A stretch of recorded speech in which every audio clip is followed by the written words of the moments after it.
अस्सलाम वालेकुम। आजकल जीबी में इलेक्शन कैंपेन चल रही है और मज़े मज़े के बयानात भी आ रहे हैं, लेकिन बाज़ बयानात जो हैं उनके अंदर वो छुपी हुई जो आजकल एक सियासी चपकलश है वफाक और सूबों के दरमियान उसकी झलक भी नज़र आती है। वफाक चाहता है और बड़ा सही उसका मुतालबा गलत नहीं है कि NFC अवार्ड को रिव्यू करके एक मुतवाज़न सूरत हाल पैदा की जाए। इसी तरीके से BISP के जो फ़ंड्स हैं वो सूबे अपना अपना हिस्से का बोझ खुद उठाएँ, लेकिन पीपल्स पार्टी इसकी सख्त मुखालफत कर रही है। बिलावल भुट्टो ने आज एक स्टेटमेंट दिया जिसके अंदर वो रिफ्लेक्शन नज़र आ रही है कि वो क्या कहना चाह रहे हैं। अल्फाज कुछ और हैं लेकिन मकसद एक ही है, दिखाइएगा।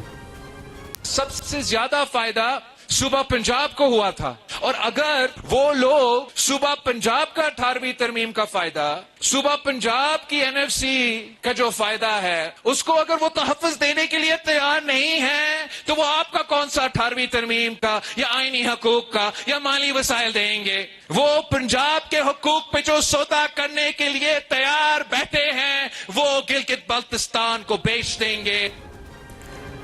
हमारे साथ आज इस मौजू पर बात करने के लिए मेहमान शख्सियत है राना सनाउल्लाह खान, वज़ीर-ए-आज़म के सियासी अमूर के मशीर हैं। सर बहुत शुक्रिया आप हमें ज्वाइन कर रहे हैं। सर बिलावल कह रहे हैं कि जो पंजाब का सौदा कर सकता है वो गिलगित बल्तिस्तान को भी बेच देगा। रद्द अमल बहरहाल वो यानी असल में तो वो गिलगित बल्तिस्तान के लोगों को ये कहना चाहते थे कि आप PMLN को वोट ना दें, वो आपको बेच देंगे तो आप जो वोट जो है वो हमें दें। तो इलेक्शन के दौरान जो इलेक्शन कैंपेन होती है, जलसे होते हैं, तो उसमें फिर यही कुछ कहा जाता है। तो आप खुश हैं? इसके अलावा वो और क्या कहेंगे? उन्होंने कहा 18वीं तरमीम का असल बेनिफिशरी तो पंजाब था। मैं समझता हूँ कि उसके बेनिफिशरी जो हैं वो वफाक और चारों सूबे थे। लेकिन देखने वाली बात ये है कि with the passage of time जैसे जैसे डेट सर्विसेज जो है वो उनका हजम वो बढ़ा है, और उसके बाद जो डिफेंस एक्सपेंडिचर्स हैं, तो ये सारा जो रिस्पॉन्सिबिलिटी है ये वफाक और सूबों ने मिल के मुश्तरका तौर पे पूरी करनी है। जो इस वक्त वसाइल इकट्ठे हो रहे हैं और उनकी जो तकसीम हो रही है और उसके मुताबिक जो रिस्पॉन्सिबिलिटीज़ वफाक के ऊपर हैं और जो रिस्पॉन्सिबिलिटीज़ सूबों के ऊपर हैं, तो उनका अगर जो है एक रैशनल जो है वो उनकी असेसमेंट, उनका जो है वो जायज़ा ले लिया जाए, और अगर को थोड़ा ऊपर नीचे करने की ज़रूरत महसूस हो या अदरवाइज़ उसको ऐसा कर लें कि अगर 18वीं तरमीम से सूबों को जो इख्तियारात, जो इंडिपेंडेंस और जो वसाइल मिले हैं, तो उसके मुताबिक वो अपनी ज़िम्मेदारियाँ भी ले लें। मिसाल के तौर पे ये बेनज़ीर इनकम सपोर्ट स्कीम है, ये एक सोशल वेलफेयर की स्कीम है, और इस किस्म की जो भी डायरेक्ट कैश जो है वो ट्रांसफ़र्स होती हैं उनको सूबे ज़्यादा बेहतर तरीके से जो है उनको मैनेज कर सकते हैं।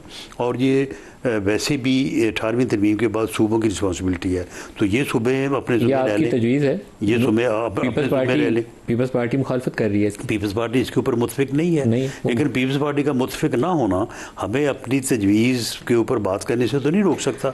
लेकिन वो कहते हैं 700 अरब रुपया का बजट है BISP का, बेनज़ीर इनकम सपोर्ट प्रोग्राम का। वो कहते हैं कि वफाक ही देता है। वफाक कंगाल हो गया, वफाक नहीं दे सकता। आप कहते हैं सूबे अपने हिस्से का। वफाक जो है वो क्यों नहीं दे सकता? वो इसीलिए नहीं दे सकता कि इस वक्त जो डेट सर्विसेज हैं या जो डिफेंस एक्सपेंडिचर्स हैं, वो वफाक का जो हिस्सा है 42% वो उस साइड से जाती हैं।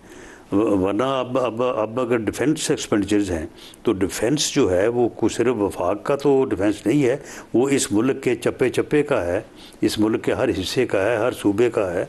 तो उसको भी अगर मुश्तरका तौर पे अगर जो है वो यानी जो एक तमाम वसाइल जब इकट्ठे होते हैं, जो ग्रॉस टोटल होता है, तो उसमें से डिफेंस और जो डेट सर्विसेज हैं उनको मैनेज कर दिया जाए, और उसके बाद ठीक है 58 सूबों को चला जाए, 42 जो है वो मरकज़ को चला जाए। आपकी तरफ से, आपकी जमात की तरफ से तजवीज़ आई थी कि दिफा के पैसे जो हैं वो डिविजिबल पूल से तकसीम होने से पहले निकाल लेते हैं, तो बाकी इसी फार्मूले को चलता रहने देते हैं, या डेट सर्विसेज दोनों में से जिस पे भी सूबे मान जाए।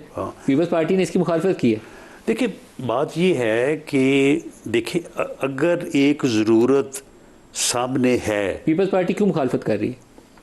देखिए वो किसी तौर पे भी जो है वो, हालांकि देखें अगर जो कोई 1600-1700 अरब की डेफिशिएंसी है, जिसको पूरा करने के लिए एक तजवीज़ भी है, फिर दूसरी है, फिर तीसरी है। तो उसमें अगर उसके ऊपर आया जाए तो उसमें पंजाब जो है, यानी अगर फॉर इंस्टेंस अगर 1700 है तो 1100 तो पंजाब के हिस्से में आता है। पॉपुलेशन शेयर के ऊपर जो हिस्सा पंजाब का बनता है उतना हिस्सा पंजाब को उठाना है। 1100 पंजाब को आता है और बाकी 600 जो है वो तीनों सूबों को आता है। तो इसलिए उनको मैं समझता हूँ कि आखिर वफाक ने, मुल्क ने भी तो चलना है और वसाइल यही हैं, इन्हीं वसाइल में चलना है। इनकी तकसीम जो है वो आप दाएं से करें या बाएं से करें, ऊपर से करें, नीचे से करें, बात तो वही है ना। लेकिन अभी का जो आपका इशू है जिसकी वजह से आपका बजट भी आगे चला गया, 700 अरब रुपया आपका BISP का और 1700 अरब ये आपका जो डिफेंस वाला हिस्सा आप चाहते हैं सूबे उठाएं वजन। यानी अभी ये मुख्तलिफ तजावीज़ हैं, तजावीज़ है, यानी अल्टरनेट है ना, तो कि आप या ऐसे कर लें, ऐसे नहीं तो ऐसे कर लें। तो ये मिला के टोटल 2400 बनता है। तो 2.25% नहीं, 1700 में से ये आप 700 निकाल दें ना BISP वाला। अगर नहीं लहदा है ना, दो, एक डिफेंस वाला हिस्सा है और एक BISP का, तो ये मिला के 2400 बनता है, ये 2.25% GDP का बनता है। तो अगर डिफेंस का हो जाए तो फिर चले 800 ना निकालें, ऐसे कर लें। डेट सर्विसेज में मेरा ख्याल पता नहीं कोई 2,500-3 हज़ार के करीब है, उसे कर लें। डेट सर्विसिंग टोटल जो हमारी डोमेस्टिक डेट पे जाती है वो तो मिला लें 7, अगर तो हमारी 7-8 हज़ार अरब ऐसा लाना। हाँ, वो तो हम वफाक के पास जितना टैक्स आता है उससे ज़्यादा हम डेट सर्विसिंग करनी होती है, हम बैंक करनी होती है, हम बैंकों से और कर्जा लेते हैं, फिर डेट सर्विसिंग पूरी होती है। पंजाब तैयार है इसके ऊपर? देखिए इसमें पंजाब जो है तैयार से मुराद ये है कि इस वक्त बात हो रही है पहले कोलिशन पार्टनर्स के साथ, तो बात वफाकी हुकूमत कर रही है। हुकूमत इस वक्त PMLN की है। सर आप और डार साहब भी बेसिकली एक्टिव हैं, सारे लोगों से बात कर रहे हैं, तो वो आउटकम क्या है इसका कि पीपल्स पार्टी किस फार्मूले के ऊपर इतफाक करेगी, क्योंकि आपको बजट से पहले ये चीज़ें डालनी है। यानी फैक्ट्स एंड फिगर जो है वो पीपल्स पार्टी की लीडरशिप के सामने है और उन फैक्ट्स एंड फिगर में से कोई इनकार भी नहीं है किसी को।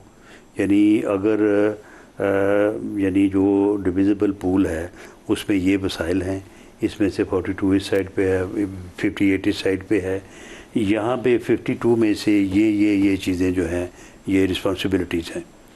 अगर तो वो उसमें पूरी होती हैं तो फिर किसी को एतराज़ ही नहीं। अगर नहीं होती तो फिर दूसरी तरफ से जो है वो फिर कुछ ना कुछ किसी न किसी तरीके से जो उसको अगर NFC में आपने शेयर जो है सूबों का उसमें चेंज नहीं करना तो चलें आप इस तरह से कर लें। अगर पीपल्स पार्टी नहीं राज़ी होती इस पर फिर क्या करेंगे? मुतबादल प्लान B क्या है आपका?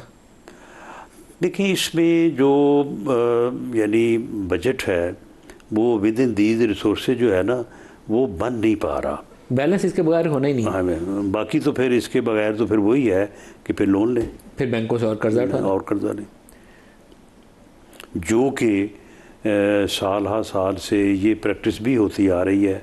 और अब ये जो है ये मामला जो है ये बहुत ऊपर चला गया, अब यानी 2 ट्रिलियन के लगभग चला गया है। तो इसलिए ये ज़रूरी है कि इसको इस दफ़ा जो है वो इसमें कोई ना कोई जो है वो हल इसको निकाला जाए। इसको 10 से पहले मामला तय पा जाएंगे। देखें जो जिस टीम के साथ सारी डिस्कशंस हो रही हैं तो उन्होंने इन चीज़ों को बड़ी संजीदगी के साथ और बड़ी दयानतदारी के साथ जो है वो समझा है, इसके ऊपर डिस्कशन की है, आर्गूमेंट्स हुए हैं। तो फिर उसके बाद ये मामला तो है ना कि भले वो टीम अगर PMLN की है तो वो भी फिर वापस आके किसी भी मामले पे उसने लीडरशिप से अप्रूवल लेनी होती है। तो अब उन्होंने भी जो है वो अप्रूवल तो लीडरशिप से लेनी है।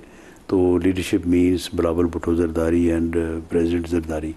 तो इसके लिए फिर ये देखा गया कि बिलावल भुट्टो जरदारी साहब क्योंकि 5 तक हैं उधर GB में, तो जैसे वहाँ से वापस आएंगे तो अगले 2-3 दिन में जब उनके साथ बैठा जाएगा तो मैं समझता हूँ कि सारे हक़ाइक़ सारी चीज़ें जो ये उनके भी सामने रखी जाएंगी। तो वो ये तो नहीं कह सकते कि ये गलत है या इसमें कैलकुलेशन में कोई फ़र्क है।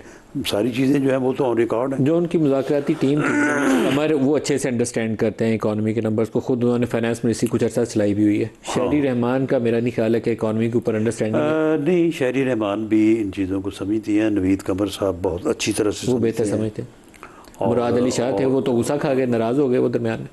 नहीं, खैर वो अपने तौर पे यानी उनका ये यानी उनका ये फ़र्ज़ भी है, जॉब भी है कि वो अपने सूबे के लिए ज़्यादा से ज़्यादा वसाइल हासिल करें, और उसके ऊपर ठीक है उनका स्टांस होता है कि चीफ मिनिस्टर का स्टांस यही होना चाहिए। उनकी नाराज़गी की वजह क्या थी? क्योंकि ये तो फार्मूला सब पे लगेगा ना, खाली क्वेश्चन के लिए थोड़ी है, ये तो सबके ऊपर लागू होगा। देखिए, वो फिर इसमें जो है वो उनका मौक़िफ़ तो यही है ना कि हमारे सूबे के जो वसाइल हैं उनमें अगर कोई 350-400 अरब की कमी आती है तो उनके लिए मुश्किलात तो होंगी, या कम से कम जो अखराजात हैं उनमें उनको दोबारा थोड़ा जो है वो यानी सकीज़ तो होना पड़ेगा। जो नया फार्मूला है उसमें आप ये भी कोशिश कर रहे हैं कि जो AJK और GB को ग्रांट्स जाती हैं वो भी पैसे इसी डिविजिबल पूल से जाना शुरू? देखिए, मामला तो ये है कि जो 1600-1700 अरब का इशू इस वक्त बना हुआ है उसमें कोई वफाकी हुकूमत की ऐसी ज़िद नहीं है कि जी NFC में जो है वो आप रेशो को ही आगे पीछे करें। ठीक है, अगर आप वो नहीं करना चाहते और वो उसका कोई मैसेज पॉलिटिकली भी ठीक नहीं जाएगा, रहने दें उसे। ये डेट सर्विसेज की हमने बात की है, डिफेंस एक्सपेंडिचर्स की बात की है, ये ग्रांट्स की बात भी है।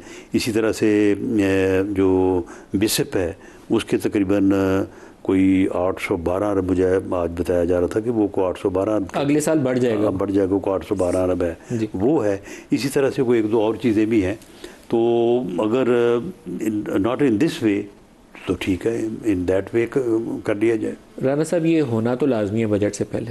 पीपल्स पार्टी खुशी से करे या नाराज़गी से करे? क्योंकि इसमें कुछ और भी स्टेक होल्डर्स हैं और उनका बड़ा क्लियर मैसेज है कि you have to do it. उसके बगैर बजट का बेड़ा गर्क हो गया। डेट सर्विसिंग क्या, कोई अपनी काज के लिए तो नहीं कर रहा, पाकिस्तान के लिए, मुल्क की काज के लिए, पाकिस्तान की काज के लिए कर रहा है। क्योंकि अगर ये अगले साल दोबारा जो है ये तकरीबन 2 ट्रिलियन के बराबर जो है वो दोबारा फिर कर्जे लेके ही पूरा किया जाता है तो फिर वो डेट सर्विस और बढ़ जाएंगे। पिछले 3-4 सालों से हम 8,000 अरब के बैंकों से कर्जे लेते हैं। 8,000 अरब से ज़्यादा हम डेट सर्विसिंग करते हैं और ये प्रैक्टिस चलती जा रही है। पाकिस्तान इसलिए तो कंगाल हो रहा है, उसको तोड़ने के लिए ज़रूरी यही है। और ये यानी 1600 अरब के लगभग बनता है और आपकी जो टोटल कलेक्शन है वो आप देख लें कि वो कहाँ पे आके हमारे पास कोई 15,000 या इस साल 13,000 अरब की टोटल FBR की कलेक्शन है। 13 की 14.1 क्या था टारगेट, वो अब नहीं अचीव, लेकिन अब 13 पे आ गए। और शायद मेरा ख्याल जो 30 जून तक कैलकुलेशन होगी उससे शायद थोड़ा सा ऊपर आ जाए। बस 13,000 अरब है जी, उसमें से 60% सुबह को चला जाएगा तो बाकी वफाक को आ जाएगा। और वफाक के पास इतना काफ़ी नहीं होता कि डेट सर्विसिंग हो। डेट सर्विसिंग के लिए हम और कर्जा लेते हैं। डिफेंस एक्सपेंडिचर, डिफेंस तो पूरा चाहता ही उधार के पैसों के ऊपर, मुकम्मल उधार के ऊपर है डिफेंस। आपकी गवर्नमेंट भी उधार पे चलती है और डिफेंस भी उधार पे चलती है। तो फिर आप देख लें कि इस सूरत हाल को कोई बेहतरी की तरफ कोई सफ़र तो शुरू होना चाहिए ना। और सर 5,500 पंजाब का बजट है और 3,500 सिंध का बजट है और वो ज़ाया कर रहे हैं दोनों सूबे। आप कराची में चले जाए, कोई सड़क आपको सीधी नहीं मिलेगी। मैं ये बात नहीं करता, वरना ये बात जो है जो इस वक्त बातचीत हो रही है या जो किसी एमिकेबल जो है वो सोल्यूशन पे पहुंचने की कोशिश हो रही है तो उसमें ये हाल ना हो।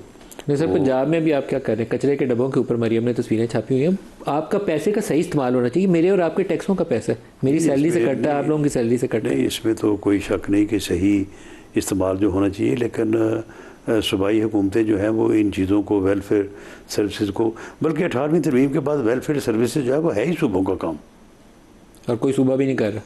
चलिए सूबे चलो अपने तौर पे जिस तरह से भी वो कर रहे हैं तो उसके ऊपर बात हो सकती है, बेहतरी की गुंजाइश हो सकती है।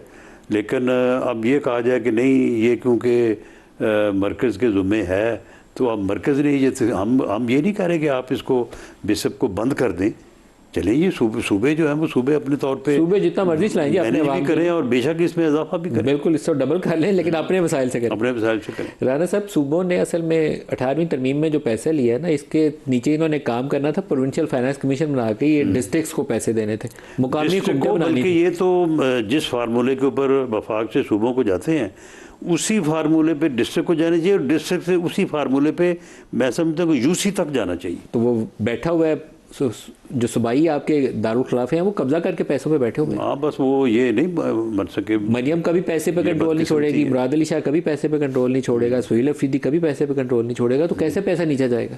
नहीं, लेकिन ये नीचे जाना तो चाहिए, ये बहुत बड़ा मुतालबा है। और दूसरी बात ये है कि इस वक्त यानी ये आप समझ लें कि एक ऐसी हकीकत है कि जिससे आप आंखें चुरा नहीं सकते। या तो आपको सूबों को डिवाइड करके छोटे इंतज़ामी यूनिट्स के तौर पे यानी एडमिनिस्ट्रेटिवली जो है वो डिवाइड करना होगा, या फिर एम्पावर्ड बल्दियाती सिस्टम लाना होगा। इन दोनों में से एक लाना होगा, इसके बगैर जो है वो इस तरह से बात आगे नहीं चल सकती। पीपल्स पार्टी नए सूबों की मुखालिफ है, वो चले अपना लोकल बॉडी जो एम्पावर उसको कर दें। आपकी अपनी PMLN भी नए सूबों की मुखालिफ है, और मुकामी हुकूमत बनाए ना, कराची में लाएं, आपको पता चल जाएगा पीपल्स पार्टी क्या कहती है आपको। देखें, नए सूबों के बनने के लिए भी जो जिन लवाजमात की ज़रूरत है, नेशनल कमीशन बने और साल हर साल जो है वो सारी बाउंड्रीज़ के ऊपर वसाइल के ऊपर, ये कोई ऐसे थोड़ी है कि जी सुबह कहो कि सुबह नहीं, वैसे तो बनाया गया तो वो तो क्योस हो जाएगा, मुल्क में अनारकी फैल जाएगी, उसके ऊपर काम होना चाहिए, साल 2 साल लगने चाहिए। लेकिन उसका मुतबादल ये हो सकता है अगर आप बल्दियाती इदारे जो हैं उनको एम्पावर कर दें, जो आपके बड़े सिटीज़ हैं उनको जो है वो एम्पावर करें, उनको यानी कराची जो है वो अपने तौर पे उसे सेल्फ सफिशिएंट करें, बाकी ठीक है। आपका ख्याल है कि सिंध की जो सूबाई हुकूमत है पीपल्स पार्टी की, वो कराची में एक एम्पावर्ड लोकल गवर्नमेंट बनने देगी, जहाँ हो सकता है कि MQM की अक्सरियत और वो हुकूमत बना ले? कभी नहीं करने देंगे। लेकिन देखिए, इन चीज़ों से तो फिर ऊपर आना होगा ना, वरना फिर कराची है, लाहौर है, मुल्तान है, फैसलाबाद है, पेशावर है, कोयटा, ये बड़े सिटीज़ जो हैं वो ऐसा ऐसा अनमैनेजेबल होते जा रहे हैं। तो दुनिया ने, पूरी दुनिया ने इनका इसका हल जो निकाला है तो वो इसी तरह से निकाला है कि उन्होंने बड़े सिटीज़ को जो है बाज़ जगह पे उन्होंने अदरवाइज ऑटोनमी दी है, और अक्सर जगह पे उन्होंने बल्दियाती या लोकल बाख्तियार मुकामी हुकूमतें होनी चाहिए ना साहब। ये मॉडर्न वे हुकूमत का यही है, यही है मरकजियत जो इख्तियार की और तबाह कर देती है। ले लें, न्यूयॉर्क ले लें, या और दूसरे बड़े शहर हैं, दिल्ली ले लें, तो ये चीज़ें जो हैं, ये दिल्ली को तो शायद उन्होंने सूबा बना दिया है, लेकिन न्यूयॉर्क, लंदन, बाकी दूसरे जितने भी शहर हैं, तो ये चीज़ें जो हैं ये आपको देखें, आज वो वक्त है कि आपको इनके ऊपर काम शुरू करके कर लेना चाहिए। अगर आप ये नहीं करेंगे आसानी से, जो कि अब आसानी से हो जाएगा, बल्कि अब भी लेट हैं, आपको 5-10 साल की लेट अब भी है, लेकिन फिर भी आसानी से हो जाएगा। अगर आज नहीं करेंगे तो फिर जो है वो ये ज़बरदस्ती होगा सारा कुछ, कोई और ही करवाएगा, आप कोई और करवाएगा, खराबी के बाद होगा। खराबी के बाद वो सारे पहले यही काम करते हैं ना। जनरल ज़िया ने भी, अयूब ने भी, बाकी सब ने भी इसी रास्ते को, मुशर्रफ ने भी इसी रास्ते को अपनाया। आप खुद नहीं करते, सियासी लोग नहीं करते? नहीं, सियासी लोगों को करना चाहिए, और मैं समझता हूँ कि सियासी लोग अगर शुरू से कोई अदरवाइज ये सूरत ना होती तो शायद सियासी लोग ये चीज़ें जो है वो वक्त पे कर लेते। सियासी लोग भी तो कहाँ, अयूब से आप देखें ना, सियासी लोगों का उस वक्त से जो है वो रास्ता बंद हुआ है। सर, आप साथ भी तो उधर ही बनाते हैं, आपका इत्तेहाद उधर ही बनता है सारों का। देखें, फिर कोई मर्जी सियासी जमात हो, उसका नाम PTI हो, नून लीग हो, पीपल्स पार्टी हो, असल इत्तेहादी आप उधर ही बनते हैं। बस फिर ये बुनियादी तौर पे गलती तो सियासतदानों की है। जब अयूब साहब आए थे तो उससे पहले जो पिछले 7-8 साल हैं उसमें सियासतदान क्या करते रहे हैं, वो सारी आप वो पढ़े ना, 51 से लेके तो एक दूसरे की टांगे खींचते रहे तक। यानी आप यकीन करें कि इस तरह की सूरत हाल में फिर यही होना था, यही होता है जो कुछ होता है, खला आ जाता है ना। तो फिर ये जो सियासतदानों के मामलात हैं वो ठीक है, दूसरों पे भी इल्ज़ाम ज़रूर है और ऐसा नहीं होना चाहिए था, लेकिन सियासतदानों की भी तो गलती है ना, सियासतदानों ने मामलात को बेहतर अंदाज से नहीं चलाया। अगर एम्पावर्ड लोकल गवर्नमेंट हो ना, आपका अपनी सतह पर वर्कर हो, तो वैसे ही मार्शलों का आधा रास्ता वहीं से रुक जाता है। पॉलिटिकल वर्कर गली महल्ले में होता है। बिल्कुल से जो आपका पॉलिटिकल वर्कर ही जो नहीं होता। आइन 56 में बना बसियार खराबी के बाद, और फिर वो भी उसके ऊपर भी इम्प्लीमेंट ना हो सका, ये अगर 49 में बन जाता, 48 में बन जाना चाहिए था, 48 में नहीं बना, 49 में बन जाता। इंडिया ने बनाया है ना, तो उसके बाद उनका रास्ता जो है वो सीधा हो गया। नहीं सर, हमने अगर हमारे 56 भी में बन बना जाता, के हमारे भी बन जाता तो हम भी 62 में हमने रिवर्स कर दिया था सारा कुछ। 56 में बना के 62 वाले आइन में तो नहीं, सारा कुछ वो तो reverse कर नाफिज दिया ही नहीं हुआ, वो तो नाफिज ही था। नहीं हुआ। नाफिज नहीं हुआ। फिर 73 में आके हमने बनाया। हाँ, तो फिर उसके बाद जो है वो 73 में आके जो है वो। सर क्लोजिंग लास्ट क्वेश्चन है, 1-2 मिनट है सिर्फ। जीबी में कौन जीत रहा है? जीबी में देखें जी, एक फ्री, फेयर और क्रेडिबल इलेक्शन होगी जी। मैं आपको 8 फरवरी 2024 का मैं पूरी जिम्मेदारी से आपको कह रहा एक्शन हूं रिप्ले होगा या कि सही आपका एक्शन होगा? पूरा नहीं, कोई एक्शन रिप्ले नहीं होगा। पूरा मीडिया, हर चीज़ वहाँ पे मौजूद है। ये इलेक्शन फ्री होगा, फेयर होगा, क्रेडिबल होगा। 8 फरवरी जैसा तो फ्री फेयर नहीं होगा। नहीं, ये खैर अपना 25 जुलाई 2018 जैसा भी नहीं होगा। वो तो काफ़ी सारी मिसालें हैं।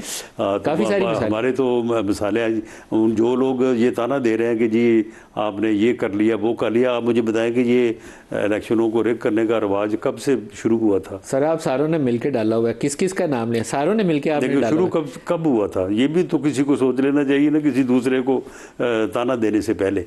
तो ये इलेक्शन होगा। हम 24 में से 22 सीटों में हमने अपने पार्टी कैंडिडेट खड़े किए हैं, 2 पे हम इंडिपेंडेंट को सपोर्ट कर रहे हैं। जीत कौन रहा है सर? और 22 में से 15 सीटों के ऊपर हमारी पूरी कोशिश है कि नंबर 1 पे हों। ये मैं आपको पूरे दावे से कहता हूँ कि इनमें हम नंबर 1 या नंबर 2 पे होंगे। कोशिश तो हमारी है कि हम सब में नंबर 1 पे हों, लेकिन बल माइनस प्लस जो है वो फॉर्म 17, वो जो फॉर्म 47 है उस पर तो नहीं ना जीतेंगे, सही वाले फॉर्म पे फॉर्म 47 पे भी नहीं जीतेंगे और आरटीएस बिठा के भी नहीं जीतेंगे। उसको बिठा के भी नहीं जीतेंगे। अच्छा, ये बात अच्छी है जी राणा साहब की, मेरा ख्याल है इस सनद के तौर पर रख लें, नतीजा आ जाएगा 8 को तो फिर दोबारा आपसे पूछेंगे। राणा सनाउल्लाह खान, बहुत शुक्रिया, आपने हमें ज्वाइन किया। ब्रेक ले लें जी, हमारे साथ रहिएगा।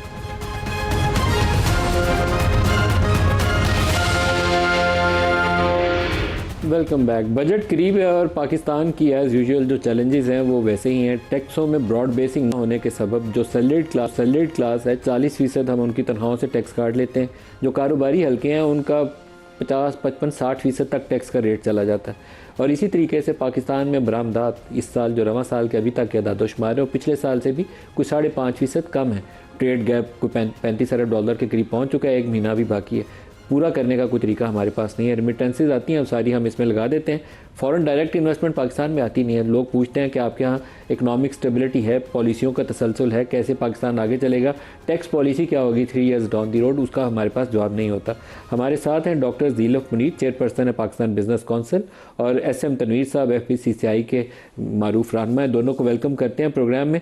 डॉक्टर ज़ीलफ, आप फरमाइएगा बजट में क्या चीज़ें करने की ज़रूरत है जिससे बरामदात बढ़ने लग जाएं, FDI आना शुरू हो जाए पाकिस्तान? अस्सलाम वालेकुम जी, thank you very much Nadeem.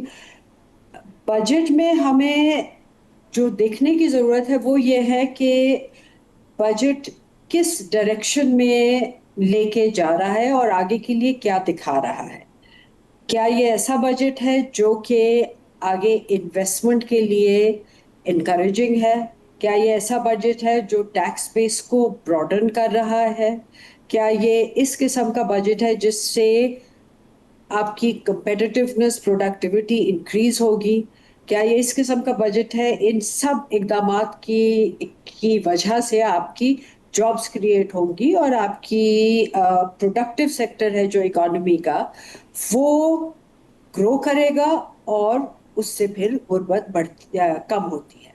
तो जो हमें बजट में देखने की ज़रूरत है वो यही है कि कौन से ऐसे मेजर्स लिए जाएंगे जो भी फिस्कल स्पेस अवेलेबल हो, जो हमें ये सिग्नल करे कि ये बजट जो है ये सस्टेनेबल ग्रोथ की तरफ एक डायरेक्शन दे रहा है और एक कंसिस्टेंसी उसके बाद हम आगे देखें जो कि ये डायरेक्शन फिर कंटिन्यू करे। सही। SM तनवीर साहब, 2.5% या 2.25% एवरेज ग्रोथ है पिछले 4 सालों की, उतना ही पाकिस्तान का पॉपुलेशन ग्रोथ रेट है। तो अनएम्प्लॉयड लेबर फोर्स हम पैदा करते हैं हर साल, वो बच्चों को यहाँ नौकरियाँ नहीं मिलती, बेरोज़गारी मिलती है या गुर्बत मिलती है। कुछ तो ऐसा करना पड़ेगा कि इन लोगों को कुछ होप दे सके। जी बिल्कुल। बिस्मिल्लाहिर्रहमानिर्रहीम। मुझे तो बड़ी शर्म आती है जब हम लोग कहते हैं ना हमारी स्ट्रेंथ है यंग जनरेशन की, एवरेज एज 22 साल। जब उस 22 साल के बच्चे को आप नौकरी नहीं देंगे तो वो फिर क्या करेगा, आप खुद सोच लें। ये तो देखें, इस बजट में अगर इन्होंने ग्रोथ नहीं दी, अगर ग्रोथ वाला बजट नहीं आया, तो ये जो 3 साल गुजरे हैं जिस तरह से, जितनी अनएम्प्लॉयमेंट बढ़ी है, मैं नहीं समझता हम उसको सस्टेन कर सकेंगे। और ज्यादा काफी कारखाने, आपको पता है टेक्सटाइल के, हर दफा मैं बोलता हूँ बंद हो गए, इंडस्ट्री बंद हो रही है। पिछले 3 साल से $30 बिलियन की हमारी एक्सपोर्ट है, आज भी उतनी उतनी है। इनफैक्ट लास्ट ईयर 33 हुई थी, 37 का टारगेट था 10% हर साल बढ़ाने का। इस साल 30 पे आके हम बंद कर रहे हैं उसको। क्या वजह? मैं अभी आ रहा हूँ इस वक्त, सऊदी अरेबिया के एक डेलीगेशन आया हुआ था इस्लामाबाद से, अभी मैं पहुंचा हूँ। उनसे भी मीटिंग हुई, उन्होंने भी टैक्सेस सामने रख दिए। उसने इस टैक्सेशन सिस्टम में कैसे कोई यहाँ पर आके फैक्ट्री लगाएगा, कैसे कोई इन्वेस्टमेंट आएगी। तो लेकिन जब तक हम अपनी गलती को सामने नहीं लाएंगे, हम चीजें ठीक नहीं करेंगे। हम हर चीज आईएमएफ पे डाल देते हैं कि आईएमएफ की वजह से हो गया। अगर आईएमएफ पे डाल के बैठे रहे तो फिर तो काम खत्म हो गया ना। आईएमएफ तो एक बैंक है जो अपने आप को सिक्योर करना चाहता है। फाइन, अब हमने सोल्यूशन भी तो निकालना है, तो out of the box solution देंगे तो हम काम कर सकेंगे ना। तो अभी मेरी पिछले हफ्ते प्राइम मिनिस्टर साहब से भी मुलाकात हुई, मंडे वाले दिन। एक हमारी सारी चैम्बर्स गई हुई थी, तो हमने उनको अपने सजेशन दिए कि ये चीज़ें प्लीज़ आप कर दें, हमें ग्रोथ बजट चाहिए है तो काम चलेगा। अगर आप ग्रोथ बजट नहीं देंगे, जितनी स्पीड से हमारे मुल्क में बच्चे पैदा हो रहे हैं, जितनी स्पीड से कारखाने बंद हो रहे हैं, ये तो बहुत बड़ा कैओस क्रिएट हो जाएगा। दुरुस्त है। अच्छा डॉक्टर जीलत, जो अभी तक की बजट की पोजीशन है और जो हमारी पॉलिसी की डायरेक्शन है वो ग्रोथ की तरफ तो नहीं है। और 11% आपकी पॉलिसी रेट हो, आपका एनर्जी कॉस्ट आपकी बहुत ऊपर हो, टैक्स पॉलिसी आपकी जो है वो 55-60% बिजनेसेस को चार्ज कर रही हो, 40% जो प्रोफेशनल हैं आपके उनको चार्ज कर रही हो, तो उसमें से कहाँ से ग्रोथ निकलेगी? तो कुछ ऐसा रिवर्स करने के लिए इकदाम, इनिशिएटिव्स, कुछ तो स्टार्टिंग पॉइंट होना चाहिए। वो मुझे अभी तक डायरेक्शन नज़र नहीं आती, कोई सिरे से करीब भी नहीं है हुकूमत उसके। डॉक्टर जीरफ। जी आई एम सॉरी, मुझे आपके आखिरी सेंटेंस नहीं आवाज नहीं आई। क्या नहीं है हुकूमत में? हुकूमत तो उसके करीब भी नहीं है उस पॉलिसी डायरेक्शन के। जी, तो हम लोगों का काम यही था, जब हम अपने प्रपोजल्स देने गए हैं, जैसे पीबीसी ने अपने प्रपोजल सारे पेश किए हैं आपने क्या तजवीज़ कि किया? जी हमने जो तजवीज किया है वो ये तजवीज किया है कि इनकम बेस को जो है बढ़ाना पड़ेगा, उसके लिए इंसेंटिवाइज करनी पड़ेगी इन्वेस्टमेंट, प्रमोट करना पड़ेगा कंपटीशन, और उसी से आपके जॉब्स क्रिएट होंगे। जो ये भाई भी बात कर रहे थे, अगले 10 साल में आपको 25 से 30 मिलियन जॉब्स चाहिए हैं। जब तक आपकी मैन्युफैक्चरिंग और इन्वेस्टमेंट इन प्रोडक्टिव सेक्टर्स नहीं होगी, कहाँ से वो जॉब्स आएंगे? एक्सपोर्ट बढ़ानी बहुत ज़रूरी है, जिसकी भी अभी बात हुई है। अब इक्विटेबल टैक्स बर्डन उसके लिए बहुत ज़रूरी है। और कब तक जो डॉक्यूमेंटेड सेक्टर है, वो जो अनडॉक्यूमेंटेड सेक्टर जो 40% है इकोनॉमी का, उसका बोझ कब तक बर्दाश्त करेगा? तो हमारे प्रपोजल्स में, और हम पूरे एशिया में सबसे ज्यादा जो हमारे रीजनल कंपटीशन है, उससे ज्यादा हम लोगों का टैक्स रेट है, उससे ज्यादा हम लोगों की एनर्जी रेट्स है, उससे ज्यादा हम लोगों की रेगुलेशंस हैं। यही सब चीजें हैं स्ट्रक्चरल रिफॉर्म्स में जो हम प्रपोज भी करते हैं। तो हम कैसे कंपेटिटिव होंगे अपने एक्सपोर्ट में? और एक्सपोर्ट नहीं बढ़ेगी तो हम लोग जो है कभी भी अपनी जो डेफिसिट्स हैं वो कभी मैनेज कर ही नहीं सकेंगे। तो हमारी प्रपोजल्स में यही है कि जी इन्वेस्टमेंट को कॉन्फिडेंस चाहिए है, उसके लिए लेवल प्लेइंग फील्ड जरूरी है, उसके लिए फेयरनेस जरूरी है। ये जो 50 से 60% कॉर्पोरेट कंप्लायंट कॉर्पोरेट सेक्टर पे टैक्स है, जिसमें जो हमारी रिकमेंडेशंस में है कि जी सुपर टैक्स जो है उसको ख़त्म होना चाहिए। 2022 में वो लगा था एज एन इमरजेंसी टैक्स, और अब जो है कंटिन्यू होता जा रहा है। उसके लिए कोई ना कोई प्लान होना चाहिए। एक्सपोर्ट तक पे लगा हुआ है। कॉर्पोरेट टैक्स जो है उसको अभी जो 29% है उसको अगले 3 साल में 25% पर लिया जाए और सिंप्लीफाई किया जाए टैक्स का प्रोसेस। 140 पेज के टैक्स के फॉर्म्स हैं, तो उसको आप सिंप्लीफाई करें और नॉन फाइलर्स के लिए आप मुश्किल बनाएं कि वो नॉन फाइलर रहें और अनडॉक्यूमेंटेड में रहें, और लेकिन सिंप्लीफाई करें कि वो आए डॉक्यूमेंटेड सेक्टर की तरफ। और जितने लोग ज्यादा टैक्स देंगे उसी उसी से सबके लिए टैक्स में जो है बेहतरी होगी, वरना जो इनडायरेक्ट टैक्सेस है दुरुस्त है। उसका बोझ तो सब उठा रहे होते हैं। और हमने फिर उसके अलावा जो बातें की हैं वो हमने ये भी बात की है कि जी जो एक्सपेंडिचर्स हैं, एसओई का बर्डन जो है वो सस्टेनेबल नहीं है। 800 बिलियन से ज्यादा का बर्डन है वो, हम उसको देखने की जरूरत है। और अब हमें जो इन्वेस्टमेंट टू जीडीपी रेशो हमारा जो 14% पे है, जो कि अगर आप अपने रीजनल कंपेटिटर्स को देख लें तो वो उनका 2 से 3 गुना हमसे ज्यादा है। तो इसको अगर देखना है तो इसके लिए आपको ये सब इकदामात लेने पड़ेंगे कि इन्वेस्टमेंट बिल्कुल सही। एस एम में तनवीर साहब से भी पूछना कॉन्फिडेंस है। एस एम तनवीर साहब, जी। आप हाईलाइट कर सकते हैं कि कौन सी 2 3 4 ऐसी चीज़ें हैं जो जिनके करने से बजट में मैन्युफैक्चरिंग में नई इन्वेस्टमेंट आ जाएगी, ग्रीनफील्ड प्रोजेक्ट शुरू हो जाएंगे, रोजगार तो तभी पैदा होगा ना। जी बिल्कुल जी, मैं आपको बताता हूँ। देखिए, पहली बात तो एक जहन बना लें कि जब तक बिजनेसमैन पैसे नहीं कमाएगा वो इन्वेस्ट नहीं करेगा। आप उसको पैसे कमाने दें। अब मैं आपको बताता हूँ कि हमने जो ग्रोथ बजट की बात की है गवर्नमेंट से या प्राइम मिनिस्टर साहब से, और हमने तो यहाँ तक कि शेडो भी बजट बना के दिया है इकोनॉमिक थिंक टैंक ने, उसमें हम क्या बात करें। हम कह रहे हैं जी अगर ग्रोथ चाहिए तो एक है ग्रोथ एक्सपोर्ट लेड ग्रोथ है और एक डोमेस्टिक इकोनॉमी है। दो को ही चला सकते हैं।